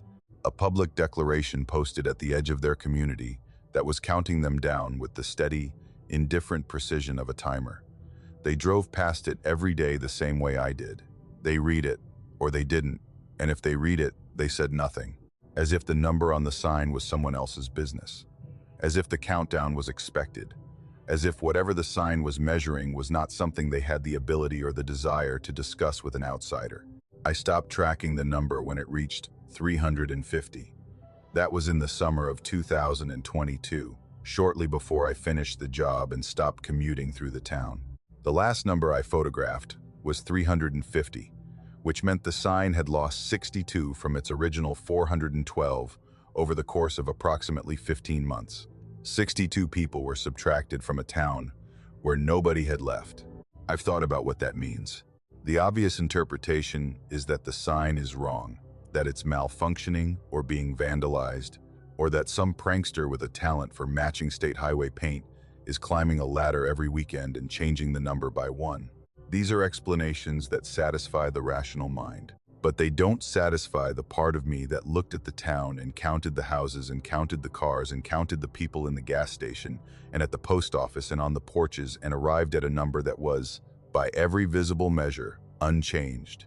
412 people were living in that town when the sign said 412. 412 people were still living in that town when the sign said 350. The town hadn't lost anyone. The sign was losing them anyway. I drove through last month. I was in the area for a different job, B, and I took the state route through the town instead of the bypass. I hadn't been through in over 2 years. Everything looked the same. The houses, the businesses, the gas station, the same man behind the register, the same cars in the same driveways, the same lights in the same windows. The town was intact and alive and operating at what appeared to be full capacity. I looked at the sign as I passed. The number read 287. In 2 years, it had lost another 63. The font was the same. The paint was the same. The sign looked as official and as permanent as it had the first time I'd noticed it changing. Population 287. 125 people were subtracted from a town where nobody had left, where every house is occupied, every business is open, and every resident is present and accounted for. A town that is complete and unchanged except for the number on the sign that claims, with the quiet authority of state-maintained infrastructure, that fewer and fewer of them exist. I wonder where the number is now. I wonder if it's still dropping, one per week, the same mechanical decrement that I watched for 15 months. If it is, the math is simple. 412 divided by 1 per week is 412 weeks, which is roughly 8 years. The sign was installed in 2008. If the countdown started when the sign was installed, the number will reach 0 sometime around 2016. But it was still 412 when I started commuting in 2019, which means the countdown started later. If it started in 2021, when I first noticed it, then 0 arrives sometime in 2029, 3 years from now. And I wonder what that number means. And I wonder if the town will still be there when it reaches 0. If the houses will still be occupied, and the lights will still be on, and the gas station will still be open, and everything will be the same, except the sign at the eastern boundary will read population 0 and the state highway department will still say it hasn't been changed, and the clerk at the town hall will still say it's not her jurisdiction, and the people who live there will still say they don't pay much attention to signs. And I wonder if on that day, the day the sign reads 0, someone will drive through and find what the number has been counting all along. Not the people who have left, the people who will. The people whose departure is being measured in advance, one per week, are counted down with the patient, with the inevitable precision of something that knows exactly when the last one will be gone, and is waiting.